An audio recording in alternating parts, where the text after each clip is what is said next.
question. For instance, I didn't understand much that if someone is pursued to donate, that doesn't count. That doesn't count to the donor as a mitzvah, since it was against his full will. Did I understand it right? Could you say somebody press the donor to donate, like a family member or something? Persuaded to donate. Persuaded.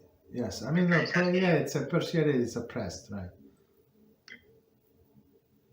I mean, after the fact, even though the person did not do it with a pure heart, let's say, and it's normal. Like the way I see it, it's normal to have your doubts. So of course, you wanted to help somebody, but you also afraid that because of your life. You have your family, you have your kids, you have your spouse, and it is a risk. To have a doubt, and somebody, like, let's say, the family member needs it, and you matching type, otherwise you're not going to be there. So I mean, that's possible.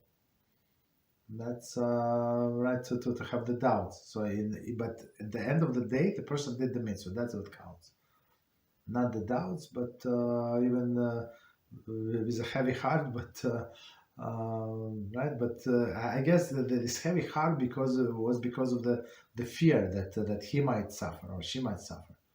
But otherwise, yeah, there is no problem. Right? They're going to get the mitzvah for sure, saving life for sure.